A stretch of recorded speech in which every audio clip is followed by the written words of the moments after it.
Indianapolis showed backmarker management is just as important as a skill as any other aspect of racing. Considering the narrow, twisting first half of Road Atlanta is a single file affair, will last week's lessons prove vital? We'll find out soon as we get ready to watch Round 8 of Flying Husky Racing, and you'll see it all live here on the Global Sim Racing channel. Hi, I'm Joe Peak, and with me in the booth is Joey Tebbin. Behind the scenes is our director, Sean Ambrose, and he's using cameras provided by Dougie Beard.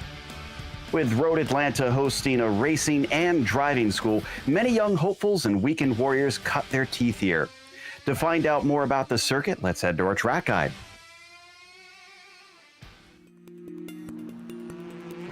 Welcome to Road Atlanta, the scene of incredible sports car racing for decades and the home to the Petit Le Mans. This is a track that has proven itself to be worthy of attention on a world stage.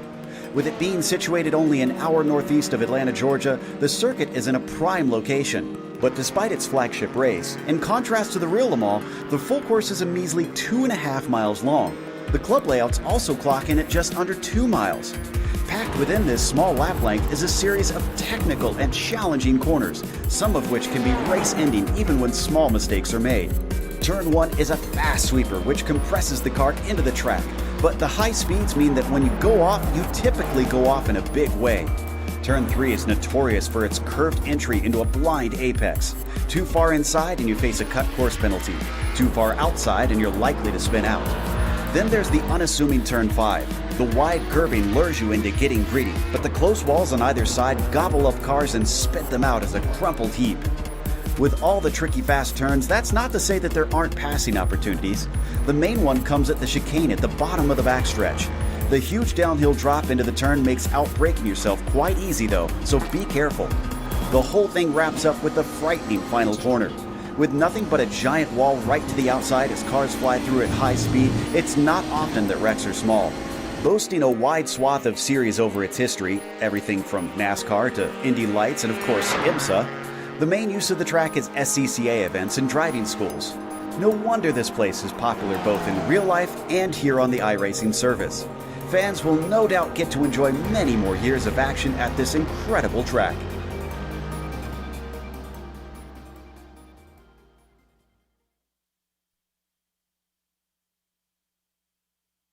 Well, Joey, it's F3 cars, which is probably pretty similar to what we'll see a lot of those club series run with maybe young hopefuls trying to take to the track. What can we expect with them here at Road Atlanta? Well, a lot of the drivers that we see in the field tonight, they're used to the Indy Pro 2000 car on iRacing, which is basically as similar of a car that you can get to this F3 car. It's a really light open wheel car, really a lot of downforce, and you can make a lot of fast movements, but you do have to be careful because the second you send one of these things into a spin, you're not saving it. And here at Road Atlanta, there's not much runoff and not much room for error. 12 turns here in the low country of Georgia, 2.54 miles around this greenery, and like I said, no room for error. The S's, the chicanes, the downhill last corner. If you make one mistake, you're going to be in the wall at high speed. So we might see a little bit of damage out there today, but hopefully not too much. Before we get to the racing, let's talk about our sponsors, which includes Norsled.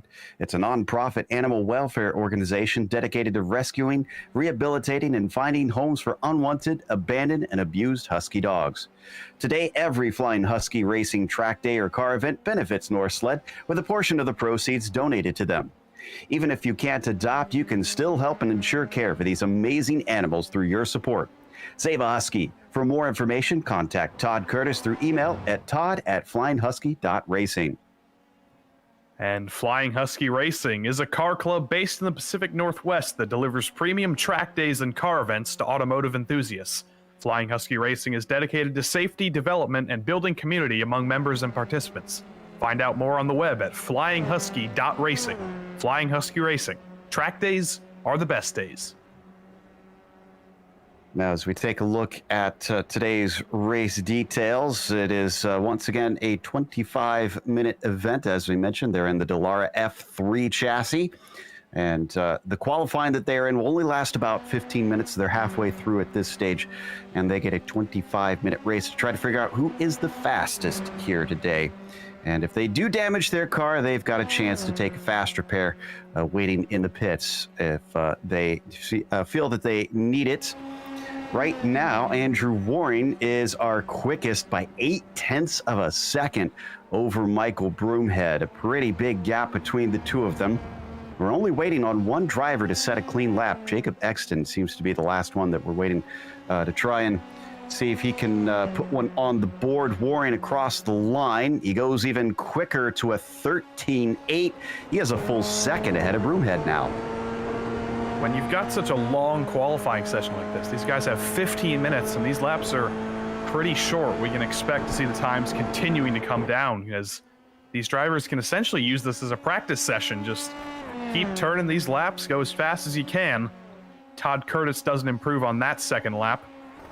Seeing Jacob Exton come through the chicane here. He's run 3 laps with a 1x penalty as here's Hans Salnave starting a new lap, and Jacob Exton comes through the last corner. Will this one count? 1:14.8. Yes, it will. Up to third. That puts Broomhead down to fourth. He was second not too long ago, and already 2 drivers managing to go quicker than him. Scorali's second place is still about 0.7 off of Waring. Horvath, that time by, also had his lap discounted by an off track somewhere. Easy to rack those up through some of these blind corners, Joey. Very much so, especially the corner you just saw Harlan Goldborn go through over the hill completely blind. You need to know where you're going pretty much to align the car correctly, because you cannot see where that corner goes until you're over that hill, and if you're not paying attention, you will be either on the curb or flying down the pit entry or the grass. Scorali finding more time, but still needs 3 more tenths to be able to take the pole away from Waring. And Doherty, what's he going to do from 7th? I just saw Jacob Exton actually pull a slipstream off of, I think, Salnave. So he might have a good one coming through. It's looking like a good time as the 22 crests the hill, plunges down around the final corner and across the line. A 14.6, 0.2 quicker, but that's not going to get him another position. He's got time, though. He's got 6 more minutes. Here's Nick Horvath in 5th place. Fastest time in the 1:15s. Now he's down to the 1:14s. 1:14.994, but still a second off the pole position at the moment. And Goldborn is up next. The Canadian out of the final turn, towing along Andrew Waring. This might give an extra pull to the 3 as well. And the quickest lap for Goldborn is not going to push him up in positions. And wow, Waring now to a 13.7, another 10th knocked off.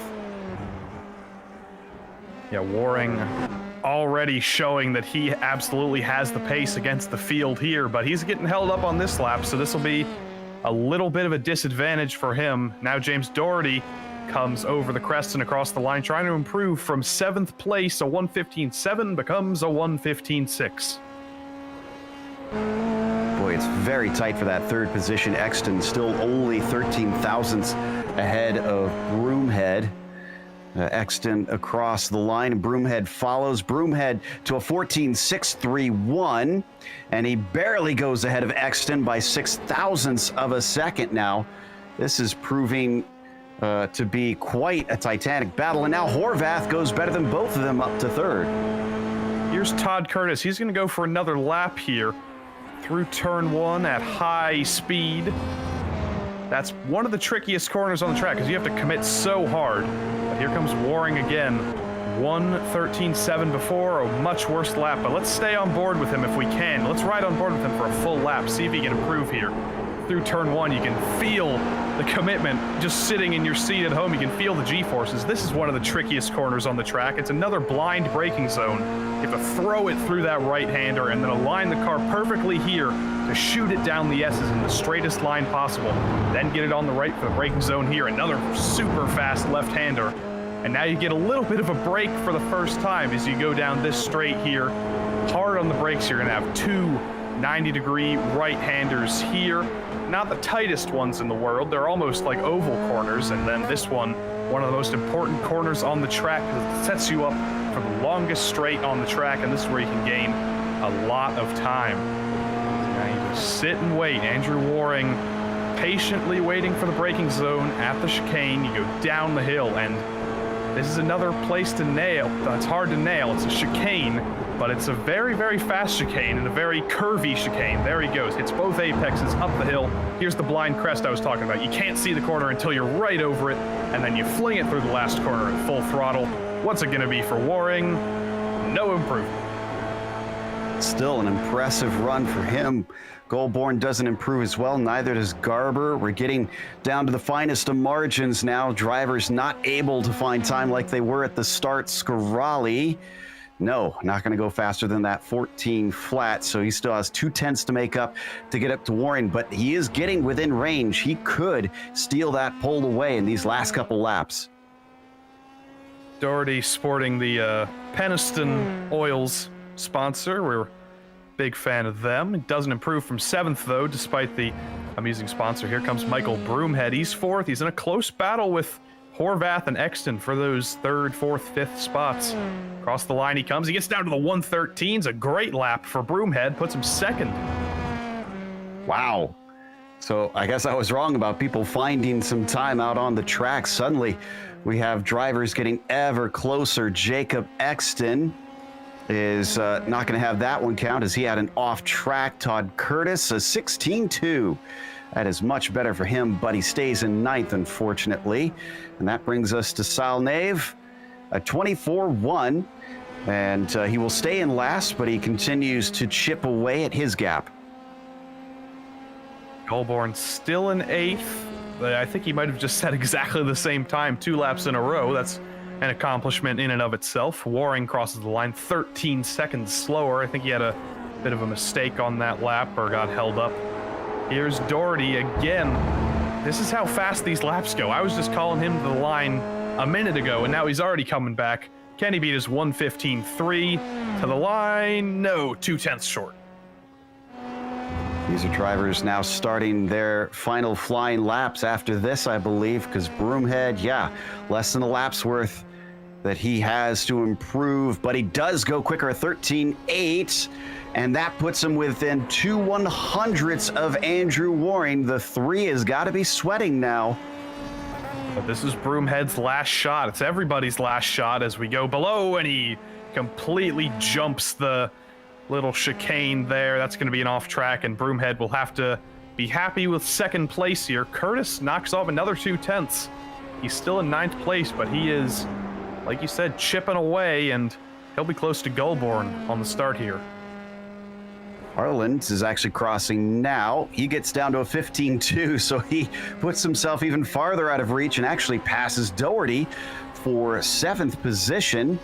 Few drivers have already taken to the pits now. Looks like Scarali won't improve. He gets one last try at it. Waring goes faster. He's trying to keep away from Broomhead, Scarali, and Horvath, who are getting uncomfortably close. He's going to come to the line here. Will he get one more lap? It's going to be a race against the clock. It's not faster now, but he will get one more lap with 3 seconds left on the clock. We'll see if he goes for it. Looks like he's committing. He almost drove it into the grass on entry there, but he is clearly committed to move up from 8th place. Only 3 cars left on the track trying to qualify. Todd Curtis is going to be the next one through. See if he can make up those 7/10. His last one, a 16 flat, as Doherty could maybe find himself on the final row across the line. What is it going to be? A 15.9, a 10th quicker will not do it, but a little bit of pride in Todd Curtis finding that last 10th. Salnave, he's got 8 seconds to make up to get to Todd Curtis. Not sure we'll see he'll be able to take this one, but we'll see if he can find something on the track over that 23.8 from last lap. No, a 24.1 will not improve, and it looks like our last driver did abandon. So that is it for our qualifying. All 10 drivers did manage to actually get a time this time and be ready on the grid. Last time they had sort of a similar situation at Indianapolis, Joey, where they had that long run from the final corner up to the first corner, and just that huge bit of draft that allowed them to keep up and maybe try and take passes. Do you see a similar racing here today with the long backstretch at Road Atlanta? If there was another one of the long backstretch, I would say yes, but unfortunately that's pretty much the only straight bit of track here, and that means that the chicane's going to be a really important place to pass. But I think if there isn't carnage on lap 1, we'll see everyone start to get single file through the S's, through the couple 90-degree corners, and we might see a couple battles throughout the field, but I don't think it'll be like a pack race or anything. All right, well, we'll watch out for it, and the grid is now lining up. Let's go through that starting order. It'll be Andrew Waring who put it on the pole, with Michael Broomhead starting in second. Tyler Scarali starts in P3. Nick Horvath will be fourth, and rounding out the first half of the field, it's Jacob Exton. In sixth place on the same row as Exton is Dan Garber, followed by Harold Goulbourne, James Doherty, Todd Curtis, and Hans Salnave. Rounds out the 10-car field we have here at Road America. And you saw it on your screen a little bit earlier, but don't forget to try and get involved in the conversation through social media. Use the hashtag #TrackDaysAreTheBestDays. And you can get in touch with the various drivers and other fans of this series, as the pace truck is already leading them away. Last time, Andrew Waring was the man to beat, but ran afoul of some lap traffic that sent him backwards, and he wasn't able to run down the lead in the end. Can he make up for that today is the big question. Well, he's definitely the car to beat, but Broomhead is going to be there, Scarali's going to be there, and, Horvath, Exton, it's a pretty close field. So I think quite a few drivers could be in the fight for the win here. It's a short race, so any mistake will probably get you out of the fight for the win. So these guys are going to need to be perfect. There might be a little bit of lap traffic, might be some moving chicanes, but you got to navigate them and you'll win the race. Through the S's, typically a single file affair through there. And now they start to get to stretch their legs when they're on a flying lap, or on board with Doherty, as he rides in 8th position, has a number of places that he's got to make up if he wants to, or hopes to, get a win here today. Never say never in the series, because we have seen mistakes from drivers that have thrown up surprise victories and podiums. As they come on to the backstretch, it is a quite nice day here in the morning at Georgia. 9 a.m. virtual standard time, and only 73 degrees Fahrenheit track temperature, since the sun is really yet to get up high in the sky. This full pace lap is both good and bad for the drivers. It's good that they get plenty of, warm up their tires, take one last loop through the track. But it's bad because it really ramps up the tension and the nerves. I think if it was a short grid and you just take a couple corners, then you get going, it really reduces your nerves because you're getting straight into the race. But now you got to sit there with your thoughts for 2 whole minutes, maybe even 3 whole minutes at some tracks, and then you finally get let loose. Who's got the mental fortitude to handle that anticipation? They're coming up to the crest, and the pace truck is going to release them. When is Waring going to go? Will he jump it right away? Green flag is out. He does not jump it right away, and that's not going to give him the greatest of leads over Broomhead down to the first corner. We're looking at 3 wide, potentially with 2 wheels in the grass for someone back there. I think that's Jacob Exton, and he's going to dive it up the inside to take third. 2 in 1 corner. Didn't want to wait at all. I didn't think he was going to get away with that. I saw him spinning all the way across the track, but that didn't happen. He kept it straight, and Broomhead spins, and Exton spins. And I think that's like the whole field, other than Waring down the. Oh my goodness! Yeah, Doherty gets involved, Garber, Goulbourne as well, but up at the front, Waring is leading the way, and all those incidents have given him a huge gap over Exton of about 5 seconds. Yeah, this might just be a track day for Andrew Waring now. He's got a... What is the lead right now for Waring? Let me check. It is currently 6 seconds, so it's not as big as I thought, but I think Exton might be nursing a little bit of damage. He spun into the spinning broomhead. Todd Curtis up to third. He might have made it through, but that was a melee down the S's, and I think there's going to be quite a few damaged cars here. Yeah, Todd, ironically, went off at turn 3. That slowed him up a bunch, and that gave him some time to react to all the cars ahead. So maybe it was a good thing that he had a bad couple first corners. Behind him, it appears that Broomhead's going to come into the pits, take his spare car, as well as Exton. Doherty and Goldborn had to take tows. So this puts Curtis up into the second position after the first lap, up from 9th. So he's basically flipped around his spots. And that's a good thing about starting at the back sometimes. You avoid the carnage. If you can just keep your nose clean. You can see Salnave made it through too. If you're at the back, you slow down a little bit, you're patient, and you let the carnage ensue in front of you, and you pick up the pieces, and suddenly you're in second and fourth place. How about Salnave as well? He's gone from 10th to 4th. We'll see if he can hold on to that, as he's been lacking a little bit of pace today. But if he can keep it clean, like we said, that sometimes you could see drivers snatch some impressive finishes that pace alone wouldn't merit so much as consistency. But Waring is the one that now has this race in his hands. He leads by 12 seconds after the first 2 laps. Todd Curtis, the one trying to chase him. Can he keep away from the problems? Can he avoid any issues with the back markers today? Waring obviously taking the fastest lap. Curtis and Horvath are actually pretty close. I didn't mention Nick Horvath. I thought he was involved in the accident, but it looks like he made it through. And he and Curtis are having a little bit of a fight for second here, pulling away from Salnave in fourth. So the podium position's not 100% decided yet. Waring starting to run away a little bit, but second and third, we could be seeing a battle soon. In fact, I think it might be over pretty quickly. If we go over to Horvath, he's got a good run. He's coming to the inside of Todd Curtis, and he's going to easily take it down into turn 6. See a replay of that move. Horvath versus Curtis. Horvath, like you said, a fantastic run. He goes down the inside.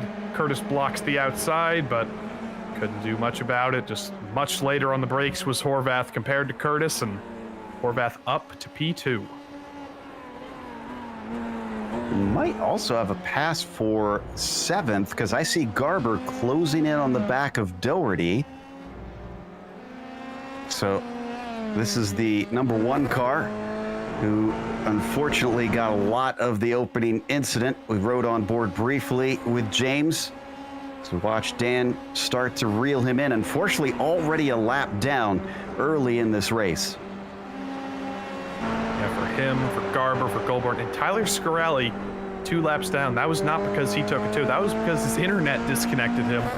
So that's just doubly unfortunate that he's 2 laps down now. But he's going to keep it running. He's going to try and pick up as many pieces as he can. A couple more incidents, and maybe he'll end up in the top 5. It's possible. Right now, keeping it within half a second of James Doherty. They're going to lap Todd Curtis. Well, unlap themselves from Todd Curtis, I should say. And he's going to stay off to the side, it appears. But will he let them through? Ooh, big slipstream for Garber, but he's going to be boxed in. He's got nowhere to go, or does he? They're going to go 3 wide. This does not look like it's going to end well, and wow. A good move from Doherty, backing out of that at the last moment. The position will go to Garber as he gets into 7th. Yeah, Doherty, he kind of had to back out of that one. He got a little bit squeezed. There wasn't really room for him unless he went onto the grass, and I don't think he wanted to replicate what Jacob Exton did on lap 1, or at least try to replicate it. So now they go back to single file, and Todd Curtis will still be ahead of these two, actually. Yeah. I mean, it's fair game. He is a lap ahead. He does not have to give way. Although if I was going 3 wide into the chicane, I think I would have lifted a little just to let those two through, since they seem somewhat faster, at least right now. Maybe that'll change. Maybe Todd's able to up his pace now that he feels like he could lose out to drivers trying to reel him in.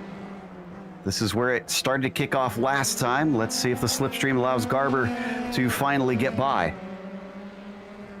It's a pretty similar situation to the last lap. Maybe Garber's a little bit further back, but he might just be trying to time this as we go down to the chicane. He's in the draft, but he doesn't have quite as much of a run as he had last time. Will he send a little bit of a dive bomb down the inside? He thinks he does. That was a late move. I didn't expect that to work, but he makes it through. It worked regardless, and actually that put Curtis so offline. I think Doherty might be able to get by as well. No, not quite.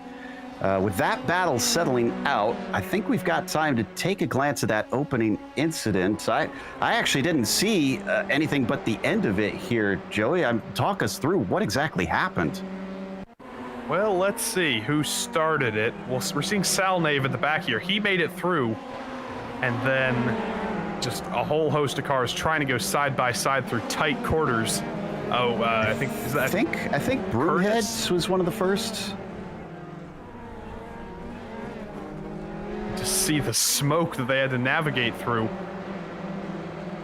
Yeah, here's Broomhead fighting Waring, and then as we go through the chicane here, everything's okay, and then he just loses it on cold tires in front of the field, and in trying to check up, there goes Exton to spin, there goes, I think that's Garber, and then everybody else just either spins or piles in. There's no, oh, that was a T-bone. I think that was Goldborn who was the bottom of that T. Let's watch from the 127's perspective. Oof. Yeah, and on top of things, it just smashes him into the wall. He's actually back out and running, but we're watching from onboard Andrew Waring there.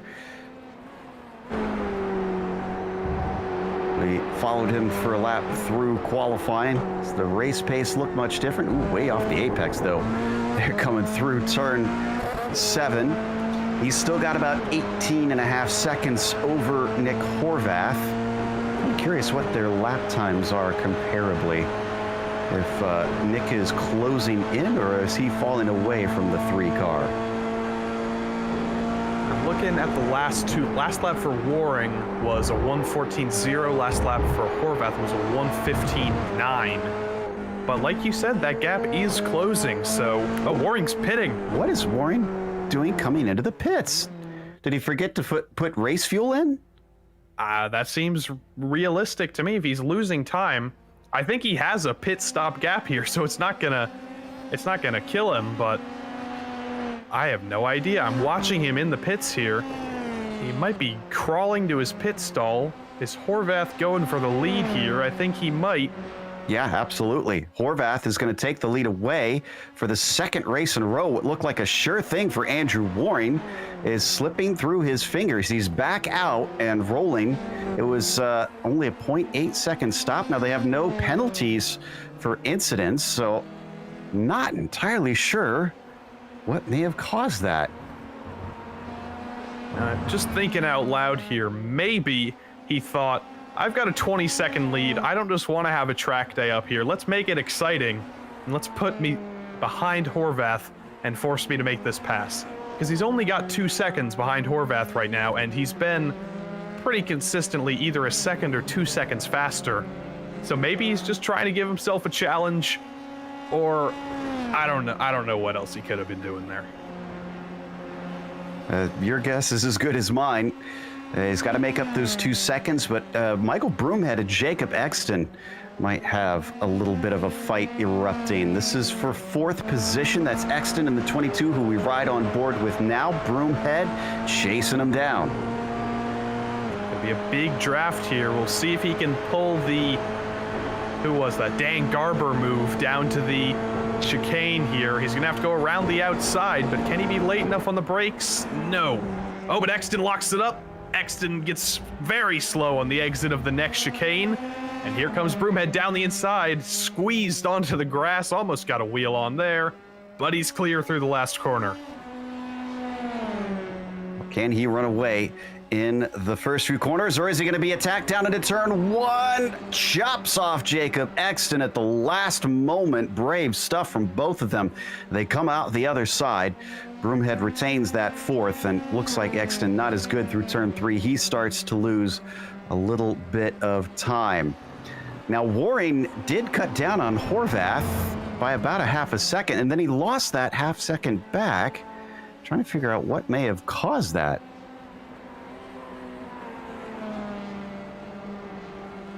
I didn't see any mistakes from him, so I'm not sure, but either way, the gap is coming down.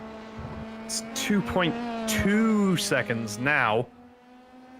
I don't know, maybe we'll see as they cross the line what the difference in lap times is. Horvath crosses the line and does a 1:15.2. Waring crosses the line, does a 1:15.2. So maybe these guys are closer than we thought. I'm gonna watch from Waring, see what he's got underneath him. Way off the apex up into turn three. That's certainly not gonna help him, especially since Horvath seems to be running a pretty steady pace here today. A little better through turn five. Canadian now crests the hill, heads towards turn six, but it's not helping him. It's up to 2.3 seconds. He's actually losing time to Nick. This is odd. I wonder, maybe he got some like phantom floor damage from a curb or something, but even then, if he pitted, why would he only... Oh, well, yeah, duh, fast repair.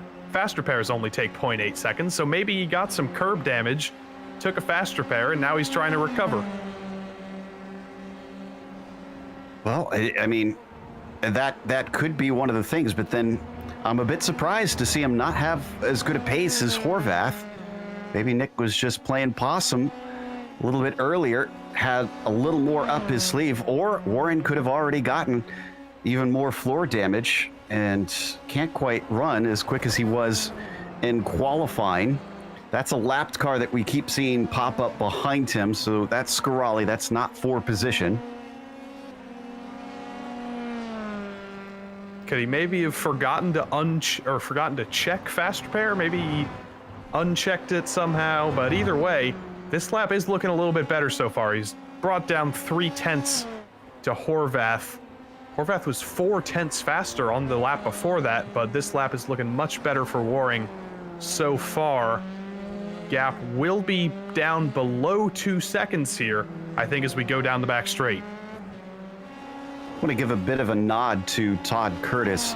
Remember, he lost that second place when Horvath came through, but he's still a good 12 seconds ahead of Michael Broomhead. So Todd is trying to run his own race and see if he can finish on the podium here today.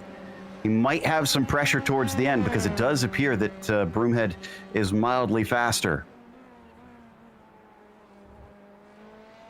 This time by Horvath. 14.7 is personal best, but it was a 13.9 for Andrew Waring, and that wasn't even his personal best, not the fastest lap for the number 3 machine. He's got it down to 1.4 seconds. This now seems a little bit more like what we were expecting from him. Yeah, he's definitely turned up the wick a little bit. Down to 1.4 seconds. Gonna be 1.3 seconds probably through these last couple corners. We actually saw a lap ago through this last corner coming onto the back straight. Jacob Exton had a little bit of a spin, so that's gonna be not great for his efforts to catch Michael Broomhead. There's 12 seconds between them, and then Broomhead's got 10 seconds up to Curtis. So this battle, they might reunite. We got 10 minutes left in the race. It might happen, but as of right now, they're all a little bit stratified for those 3rd, 4th, and 5th positions. Yeah, Jacob losing about 10 seconds with that spin. Thankfully did not hit anything, though. Still at about 1.5 seconds. Oh, no, I take that back. Much better run through the final chicane for Andrew Waring, down to 0.8 of a second. It was a 14.5, another personal best for Horvath. He's trying to go as quick as he can, but Waring now with a 13.8, setting the fastest lap of the race. Yeah, suddenly we have a battle for the lead. Waring. Oh, no, but Horvath cut the course. He overshot turn 3, and Waring has the lead just like that.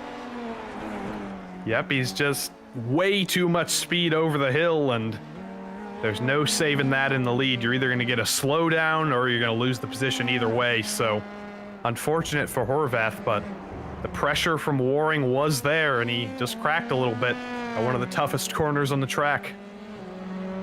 Cue up the Bowie and Mercury. The 382 could not stand up under pressure, unfortunately. About 2 seconds between himself and the leader. Broomhead, the gap to Curtis, we've been kind of mentioning that here and there. It's down to 8.3. Let's see, how much quicker per lap is he right now? It's looking like 1 second to 2 seconds at times that Broomhead is chopping away, and with 8 minutes left, that's going to be really close. If Todd is flawless, he might be able to hold him back.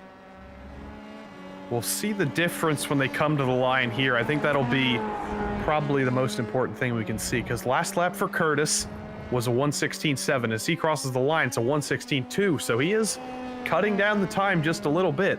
But as Broomhead crosses the line, it'll be a 1:14.8. Wow, he's bringing the time down.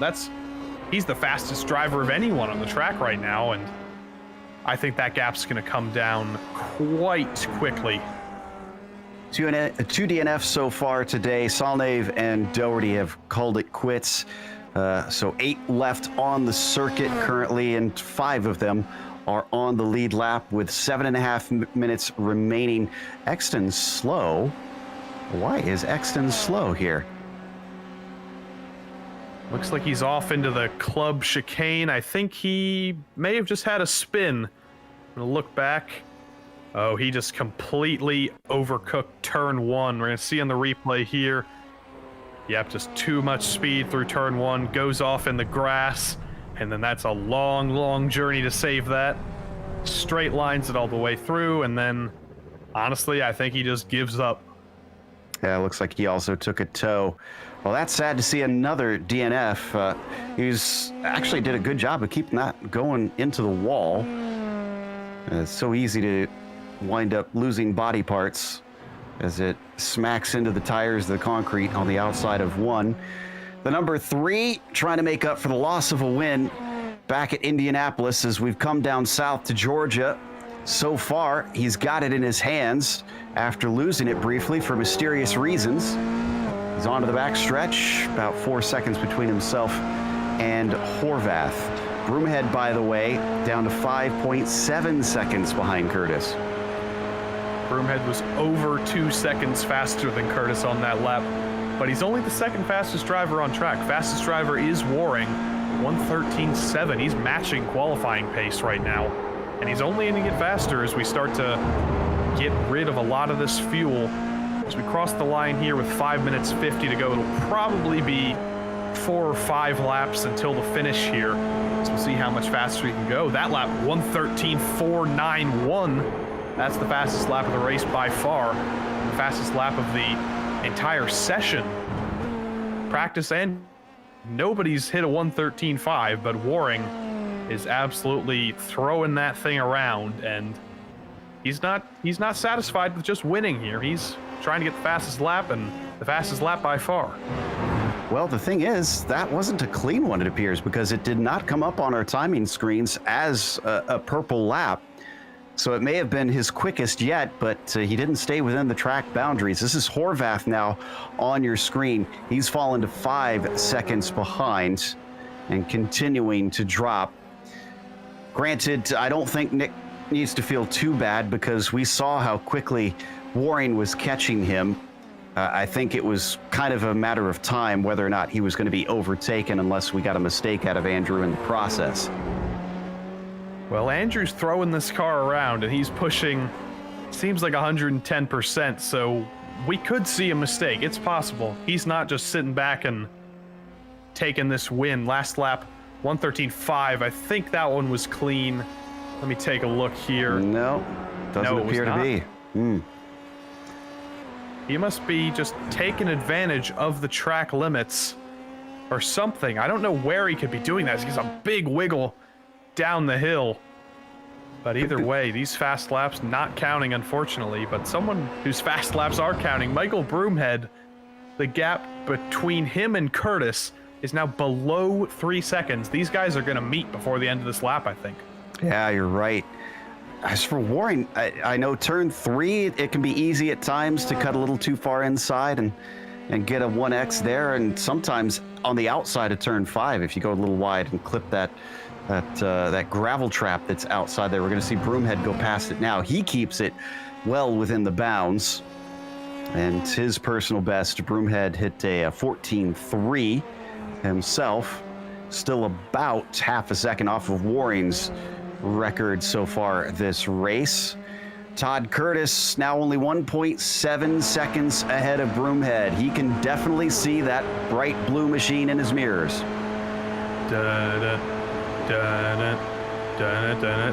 It's like Jaws. There's a shark back there, and that shark is a Broomhead shark coming through the chicane. Michael Broomhead just absolutely chopping down that gap. It's going to be 1.5 seconds or so through the last corner. It's flat out, so there shouldn't be too much difference between Curtis and between Broomhead, but Broomhead carrying just a bit more speed, and I think he's going to have this down the back straight probably. If he times it correctly, he's definitely faster through the S's. If he gets that gap below a second, gets it down to maybe 6 or 7 tenths, he should be able to get in the draft and be able to make an easy move on Curtis. It's already down to 1 second, and he was 1.5 faster than Curtis last time by.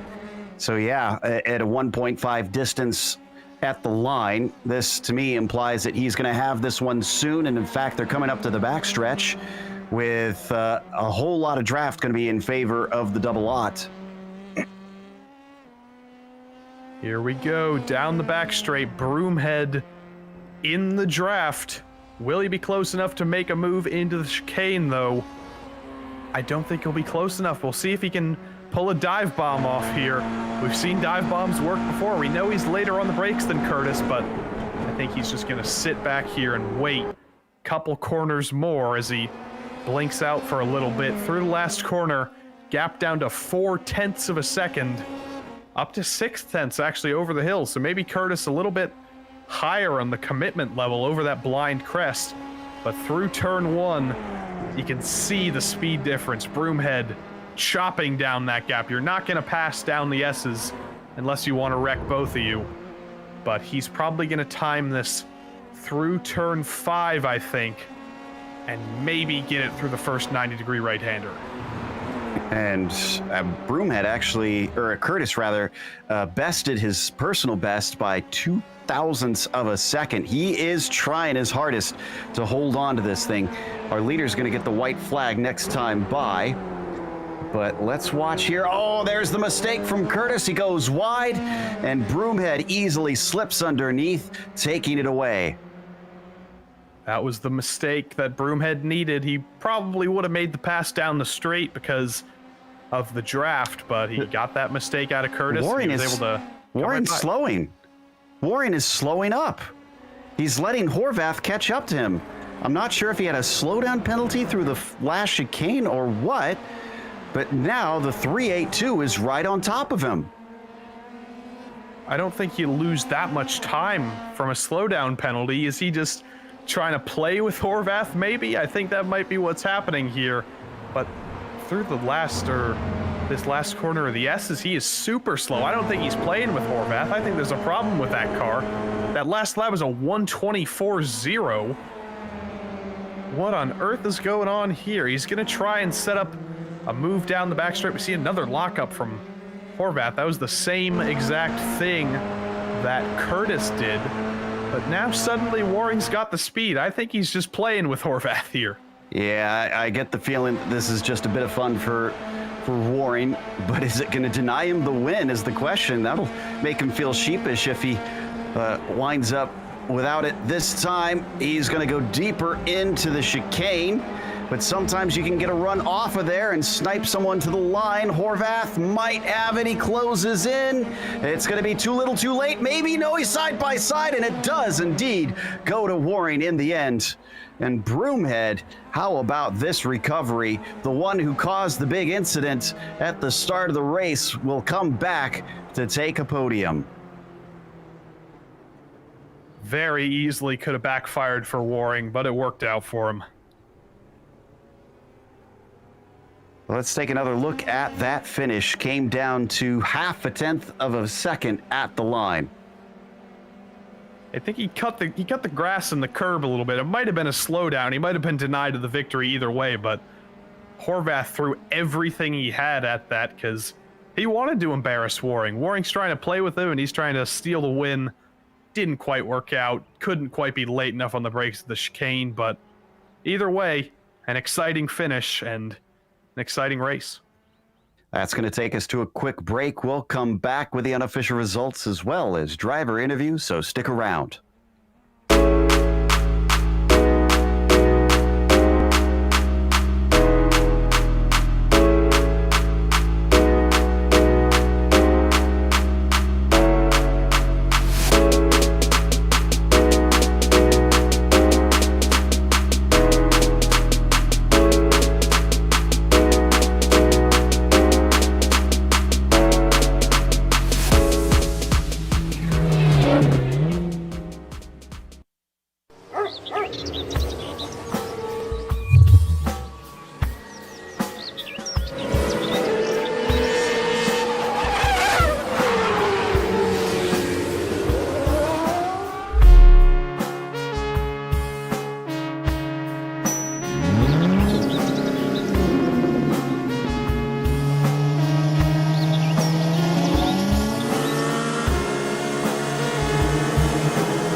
Welcome back to Road Atlanta. After 25 minutes of racing, Waring this time came out on top over Nick Horvath, who raced him to the line for second place as Broomhead recovered up to a podium finish in third at the end after starting on the front row. Todd Curtis was P4.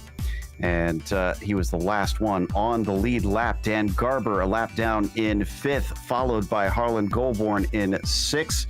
Corollary was the last one to finish, and the rest, unfortunately, DNFing today in our 10-car field, which leads us to our winner, Andrew Waring, who had some unusual choices out there during some of the race. Andrew, we have to ask, you pitted mysteriously at one point and then you slowed down late on. Were you just trying to create some fun there? I had a pit because I had some damage from the lap car. And then I didn't monitor my fuel at all. And then I just it was like 2 laps to go and I was like, I don't have enough. So I just coasted down all the hills and stuff. And I mean, it was exciting. It was fun. Well, what a bizarre set of circumstances. We were absolutely confused as to what was going on. We thought for sure maybe you were just trying to intentionally bring them back to make it a little bit more enjoyable. Only 5 thousandths at the line. You almost lost it again like you did at Indianapolis. Oh, he brought that up. Yeah. I mean, this is just a fun league. I just jump in. I didn't really see the fuel. And yeah, it was fun. It was good. I like close races like that. It's no fun to be 23 seconds ahead or whatever. So I'm glad it was good. Absolutely. It's a lot more thrilling to see some car-to-car action. Well, these two tracks, though they do have some punishing sections, we did see some damage from people in each of them. We go to Detroit next. Do you feel that you can repeat it out there? I actually don't know if I'll be able to do Detroit. This is kind of late for me. I'm EST. I've just been lucky enough to work from home on Wednesdays, but I'm pretty sure I gotta go back in the office. So I don't know if I'll be there, but I'm sure the guys at Flying Husky will put on a good show. I haven't known them long, but they're a good bunch of guys and good racers. So, well, congratulations on another win, and thanks for giving us quite a bit of entertainment there at the end. well, cheers, boys. Thanks for doing the broadcast. And I believe his name's Todd Curtis, but he puts the series on. So cheers to him as well. Indeed, it is Todd Curtis. That was our winner, Andrew Waring. Up next, Joey's caught up with second place, Nick Horvath. Yeah, we just talked to Andrew Waring about what on earth went on in that race. He ran into an unfortunate set of circumstances, then that really put you in the hunt here. You absolutely sent it through that last corner. How badly did you want that win? Oh my God, I wanted that more than anything. I really didn't think I had it, but I had one shot. I didn't know how much gas I had, so I knew he was fighting it too. That's partly why I realized I caught up to him so bad. I knew we were both fighting it, but I just gave it every last ounce of fuel I had to try and make that. He certainly made it exciting, and one of the most exciting parts of the race was that melee on lap 1 where it seemed like every car in the field wrecked, but you made it through. What was that like from your cockpit perspective? I saw both Jacob and Mike start to spin. I didn't really have anything to do other than to pick a spot and try and go for it. I just about got by him. I got tagged by Mike in the rear and ended up throwing the alignment of the car off a little bit. So the entire race, I thought I felt like I had a little bit of damage, but the car felt strong. So rather than pit, I saw everyone else taking damage. So I figured I might as well stay out, and I guess it really paid off. Indeed, it did, and gave us an exciting finish. You have anyone you want to thank before we send you out of here? Well, big shout out to the team. Britannia's been awesome to work with, especially all this year, and especially my sponsor, Vitiated Mob. Awesome group. Thank you guys for supporting me all the time, and I'm really looking forward to a couple more. We'll see you again at Detroit in the next race, but next up, the third place finisher, Michael Broomhead, is with Joe.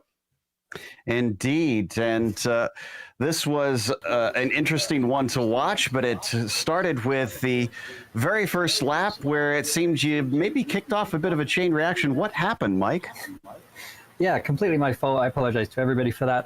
So the left-hander, there's the curb's a little high, so I had my left tire on that, and as soon as the rear dropped, I just lost the back end, basically. Obviously, trying not to hit the wall, I gummed it just to try and stop. But at that point, everybody was already scattering. So apologies to everybody for that. Entirely my fault. Still, you managed to come back and get yourself into third, chasing down Todd Curtis. Did you feel like you could do that at the time? Did you feel like you had the pace to get a third? You know what? Because I had to pit for damage. When I came out, the damage wasn't really entirely repaired. So I was pushing it as hard as I could with what I had. It was a little bit out. So the pace was a little bit down, and Todd was strong today. Obviously, kept it clean, and I was counting down the minutes versus the seconds I needed to gain, and thankfully it just kept going in my favor. I was able to keep it clean from then on and just hunt him down. So sorry to Curtis for Todd for getting you at the last lap there. You had a good race, man. Well, next round when we head off to Michigan, it's going to be maybe a little bit more punishing if you make those mistakes. You're going to be doing a lot of practice up in Detroit? Well, actually, we in Flying Husky, we just had the Cadillac doubleheader, and I happened to come away with both the wins in that at Detroit. So I'm pretty happy with the track and this car itself. So I'm looking forward to hopefully a strong showing. But actually, I just want to mention the livery 7-year-old Lillian. Thank you for doing the livery. Just to shout out to you. Beautiful stuff there on the 00. As that was Mike Broomhead, who finished third here today. I do believe that we have one last interview. Fourth place, Todd Curtis, who drove his heart out, and Joey has caught up with him. 9th to 4th for you, Todd Curtis. We talked to Nick Horvath about this as well, but that lap 1 melee, only a couple cars made it through, and you were one of them. Do you think starting at the back of the grid gave you a little bit of help there in hanging on and surviving? I'll take it any way I can get it. I somehow managed to thread that needle, and it was one of those, use the force moments and just hang on and manage to get through. So I knew my mission was just to keep it clean. And I saw Nick ahead of me, and he was a little unsure about the state of his car. I think he had some damage, but he asked for my help to check it out as he was about to pass me by. And we're gentlemen here, so I let him know his car looked pretty good, and he just continued on and raced really well. Then toward the end, it was a little surprised with that gas thing. We didn't expect that, and I definitely did not save gas. So on the white flag lap, I heard this little melee, and I started to let up a bit. But by then, I started losing fuel pressure and just tried to limp it home, and somehow managed to coast over the line in the end. I had visions of Nigel Mansell pushing his car there at the end and expected I'd have to get out and push. I wasn't sure what the commands were for that in iRacing, though, so I'm glad I didn't have to. But overall, I was pleased with the outcome. I wish I would have grabbed that podium spot, but Michael kept it clean and came back from a lot too. So nicely done, and really nice setup that Michael developed. I have to say, it was really easy to drive and fast both. So thanks for that, Mike. And we've talked a little bit today about, what Flying Husky Racing is, but if anyone's watching this for the first time, what exactly is Flying Husky Racing, and what do you think they should know about it? Well, Flying Husky Racing is a couple of things. We're a car club based here in the Northwest, and we do track days. And there's just a few of us out generally. There's small car counts, and it's experienced drivers, and we try to have fun, and we're about safety and development and just enjoying ourselves out there and getting better at what we do. And we started in the off season up here. It gets a little cold and rainy in the winter, so we hone our skills here on the sim, and we got to doing this, and it built some momentum. So little by little, that became another arm of what we're about, and we're really enjoying this extension, well beyond the track, meeting new friends, having a good time out here, driving on tracks that would be harder to get to right now, whether it's because of the logistics of the world or otherwise. So it's really been a way for us to connect with people and build some community that extends beyond the walls of where we are or the physical place. So it's been really a nice extension to what we do, and our aim is to bring these back together. So let's drive on track, let's drive in the sim, and let's go and kind of share this together. Along the way, this name Flying Husky is because we also help out the dogs, and Norsled is our primary sponsor. All of our events provide proceeds to Norsled, some or all to them, and we love to be able to help out and do good while we're out there having a good time as well. So save a husky, norsled.org. And one more question before we let you go. Are track days the best days? Well, I think it's not really up for debate. Yeah, I would say so. thank you for the plug. You heard it from the man himself, Todd Curtis, 4th place finisher today. And that is all the drivers we're going to get to talk to today. Joe, it was a exciting day from my point of view. What did you think about it? It was a lot of fun to watch from up here. Certainly some very thrilling moments from the very beginning all the way to the very end, as we get ready to say thank you as well while we close up to North Sled. Again, save a Husky. For more information, contact Todd Curtis through email at todd@flyinghusky.racing. And of course, Flying Husky Racing themselves. You can find out more on the web at flyinghusky.racing, where track days are the best days. Thanks to the companies that provide the software and hardware for our broadcast listed here on your screen, and additional thanks to June Lalonde, who provides our wonderful music. See the screen for how to get a hold of more of her great work. Thanks to the team today, Joey, Sean, and Dougie. If you'd like to find out more about GSRC, including upcoming races, you can find it at globalsimracingchannel.com. Also, check out our social media. We've got our outlets listed at the bottom of the screen. And if you'd like to support the channel, check out our merchandise store. It's simply simracingmerch.com/GSRC, but we do keep a link in the description below, so all you got to do is click that. Don't forget to subscribe to our YouTube channel so you don't miss a moment. The next race is in a little bit, in fact, 1 week's time, at Detroit, Tuesday, June 8th at 11:30 p.m. Eastern. But we also have upcoming races for other series listed on your screen, so check those out, mark them down on your calendar. Until next time, race clean, race hard. We'll see you on the track.